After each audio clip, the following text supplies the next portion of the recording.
चलो। नमस्कार मेरे प्यारे बच्चों, कैसे हैं आप सभी लोग। तो आप लोगों को ये थंबनेल, ये पोस्टर देख के समझ ही आ गया होगा आज हम क्या पढ़ने वाले हैं। तो आज हम पढ़ने वाले हैं चैप्टर नंबर 4 का first part from the diary of Anne a Frank. Okay, Anne Frank का ये चैप्टर है, इसके बारे में आज हम पढ़ने वाले हैं, बहुत अच्छे से डिटेल में पढ़ेंगे। तो आप सभी को वीडियो के लास्ट तक रहना है और चैनल को ग्रो करने में भी हमारी मदद करना है। समझे, चैनल को ग्रो कैसे करना है, वीडियो को शेयर करना है, चैनल को सब्सक्राइब करना है और अपना वैल्यूएबल कमेंट जरूर ड्रॉप करना है कमेंट बॉक्स में। ओके, चलिए शुरू करते हैं। देखिए, हम शुरू करते हैं एनएफ का ये वाला चैप्टर। देखिए, चैप्टर नंबर 4 का ये फर्स्ट पार्ट है from the diary of Anne Frank. उसका पहला क्वेश्चन है, what makes writing in a diary a strange experience for Anne Frank. Anne के लिए डायरी में लिखना एक अलग तरह का अनुभव क्यों था। स्ट्रेंज एक्सपीरियंस का मतलब होता है एक अलग प्रकार का अनुभव। ओके, एक अजीब अनुभव। देखिए, writing in a diary was a strange experience for Anne Frank as she was writing a diary for the first time and she felt that later on no one would be interested in reading her thoughts। यानी कि diary में लिखना N के लिए एक अलग तरह का अनुभव था क्योंकि वह पहली बार डायरी लिख रही थी और उसे लगा कि बाद में कोई भी उसके विचारों को पढ़ने में इच्छुक नहीं होगा। क्योंकि वो एक छोटी सी 13 साल की बच्ची थी, उसे ऐसा फील हो रहा था कि भैया मैं इतनी छोटी हूं, मेरी डायरी को पढ़ने में कौन इंटरेस्ट लेगा, इसलिए उसे थोड़ा सा अजीब लग रहा था। लेकिन उसने ये सारी बातें पीछे रखकर अपने दिल की सुना और दिल की जो सुना उसने तो डायरी लिखना उसमें शुरू कर दिया। ओके, चलिए नेक्स्ट क्वेश्चन है बेटा हमारा, why does Anne want to keep a diary. यानी कि एन एक डायरी क्यों बनाना चाहती थी, उसमें लिखना क्यों चाहती थी। चलिए देखते हैं हम उसके बारे में। Anne had no friends with whom she could talk about or share her personal things। यानी कि जो एन फ्रैंक थी उसकी कोई भी फ्रेंड नहीं थी जिसके साथ वो बैठ सके, बातचीत कर सके, अपने दिल की बात बता सके और कुछ अपने थॉट और आइडिया शेयर कर सके। She had a lot of things going on in her mind so he decided to maintain a diary. ठीक है जी, चलिए, उसके मस्तिष्क में बहुत से विचार और बातें चलती रहती थी, इसलिए उसने एक डायरी बनाने का निर्णय लिया। इसमें एक क्वेश्चन भी है, उसके बारे में लास्ट में बात करेंगे। तो उसमें पूछा गया भैया कि पेज के बारे में बताना है। तो पेज एक ऐसी सहनशील चीज है जिसमें आप कुछ भी लिखो वो ना किससे कहेगा, ना किसी से आपकी बातों को शेयर करेगा, ना चुगली करेगा। इसलिए एन ने डिसाइड किया कि मैं एक डायरी बनाऊंगी। चलिए अगला क्वेश्चन है जी, third question, why does Anne provide a brief sketch of her life. Anne अपनी जिंदगी के बारे में संक्षिप्त विवरण क्यों देती है। चलो देखते हैं। NA provides a brief sketch of her life as she felt in case someone reads it in the future that person won't be able to understand her thoughts, he would find it vague and weird without actually knowing about her।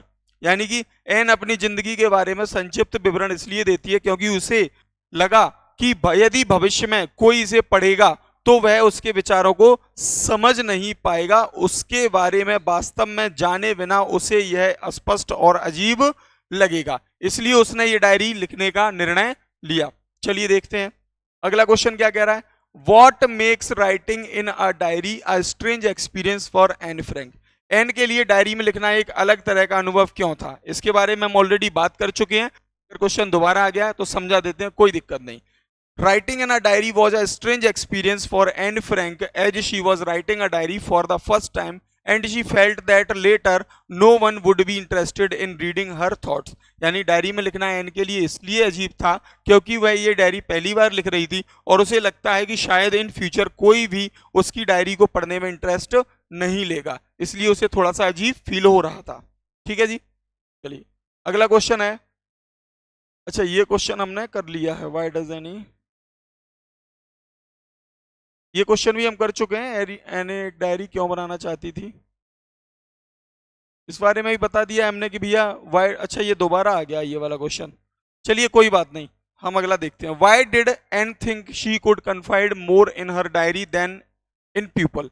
N को क्यों लगता था कि वह लोगों से ज्यादा अपनी डायरी पर भरोसा कर सकती थी, है ना। एन को ऐसा क्यों लगता था कि वह लोगों से ज्यादा अपनी डायरी पर भरोसा कर सकती थी। देखिए क्या कहता है उत्तर, Anne had no friends who would listen to her with patience, so she chose to confide more in her diary than in people. Anne के कोई मित्र नहीं थे जो उसकी बातों को धैर्यपूर्वक सुनते, इसलिए उसने लोगों से ज्यादा डायरी पर भरोसा करना ठीक लगा, उसने इसी फैसले को चुना। ठीक है जी, चलिए अगला क्वेश्चन देखते हैं।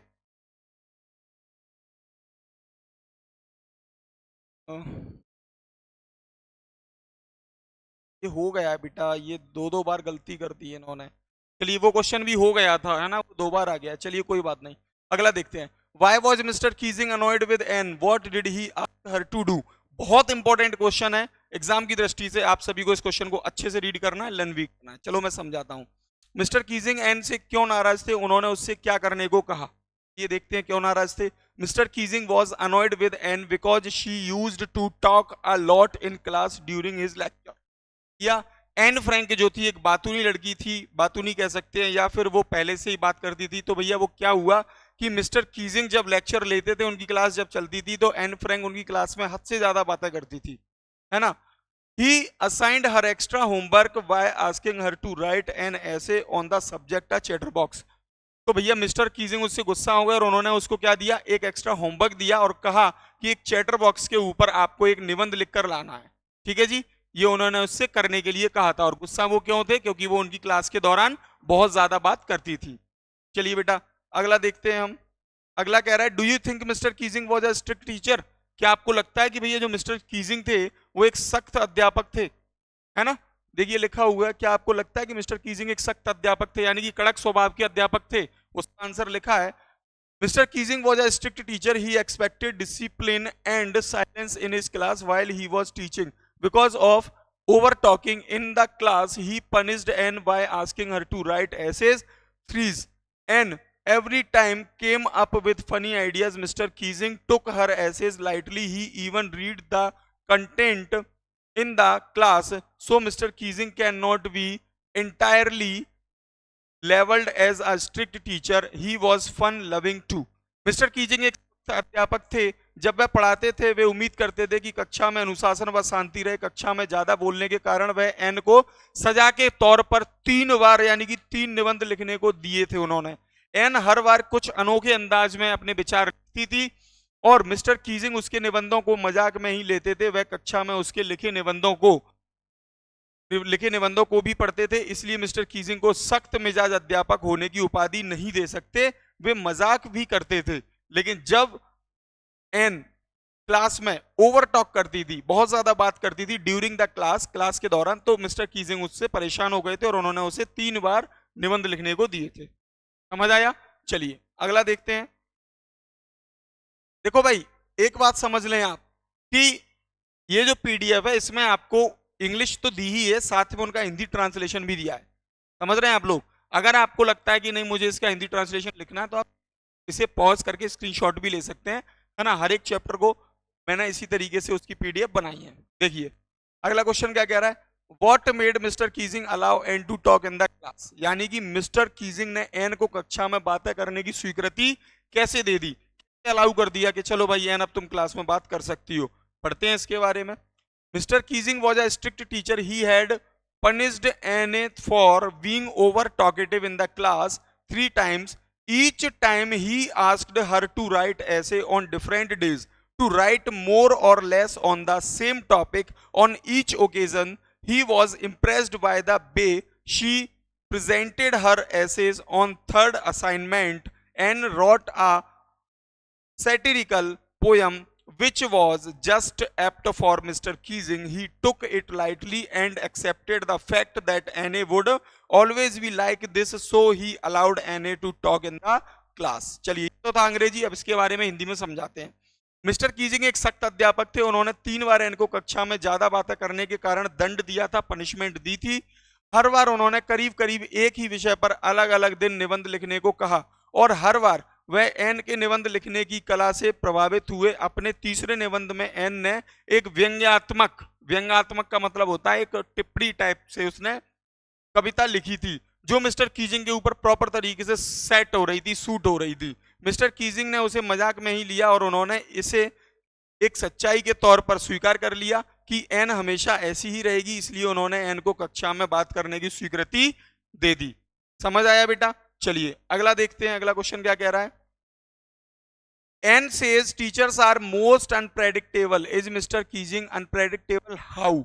वो कह रहा है, एन कहती है कि अध्यापक बड़े अप्रत्याशित यानी कि मनमौजी टाइप के होते हैं, क्या मिस्टर कीजिंग ऐसे ही थे जिनके बारे में कुछ कहा नहीं जा सकता? अगर नहीं कहा जा सकता, देखिए उनका आंसर लिखते हैं हम। Anne felt that teachers are most unpredictable creatures on the earth. ठीक है जी, yes, mister Keesing is an unpredictable man, he gets angry with Anne for talking during his class, so he gives extra assignment to Anne as a punishment, but later on he finds her essays to be witty and amusing. He accepts that Anne's talkative nature gradually things brings a change in him. He reads the content of Anne's essays and starts cracking jokes in the class. Mr. Keesing was a strict teacher. Earlier, this change in his nature shows that Mr. Keesing is unpredictable, यानी कि N को लगता था कि पृथ्वी पर अध्यापक बड़े अप्रत्याशित होते हैं। जी हाँ, मिस्टर कीजिंग के बारे में भी कुछ कहा नहीं जा सकता। वह अपनी कक्षा में एन के बातें करने के कारण नाराज हो जाते थे और सजा के तौर पर गृह कार्य यानी कि एक्स्ट्रा होमवर्क देते थे, पर बाद में एन के निबंधों को तर्कयुक्त और मजेदार पाते हैं। जब एन एक्स्ट्रा वर्क करके लाती थी तो उन्होंने देखा ऐसे में कि जो ऐसे हैं वो मजेदार हैं, तर्कयुक्त हैं, यानी कि उनमें कुछ लॉजिकल ऐसे हैं, लॉजिकल बातें हैं। वह एन का बातूनी व्यवहार स्वीकार कर लेते हैं। धीरे धीरे उनमें बदलाव आता है। वह एन का लिखा हुआ निबंध कक्षा में पढ़ते हैं और कक्षा में मजा करना भी शुरू कर देते हैं। मिस्टर कीजिंग पहले बहुत सख्त मिजाज अध्यापक थे। उनके व्यवहार में यह बदलाव दर्शाता है कि मिस्टर कीजिंग के बारे में कोई भविष्यवाणी नहीं की जा सकती कि वो अनप्रेडिक्टेबल हैं, अप्रत्याशित हैं कि नहीं। ठीक है जी, समझ आया ये क्वेश्चन? चलिए अगला क्वेश्चन देखते हैं। चलिए जी, अगला तो कोई क्वेश्चन ही नहीं है। तो इतने ही क्वेश्चंस थे इस चैप्टर में इंपॉर्टेंट जो मैंने आपको बता दिए हैं। ठीक है जी, अब आगे जब आपको इसके और अगले चैप्टर को चाहिए हो, इंटरेस्टिंग वीडियो चाहिए हो इनसे रिलेटेड, तो मैं आपको प्रोवाइड कर दूंगा। कमेंट में आप लिखकर छोड़ देना किस चैप्टर आपको वीडियो चाहिए। ओके, तो ऐसे ही पढ़ते रहें। Thank you so much, have a good day, best of luck.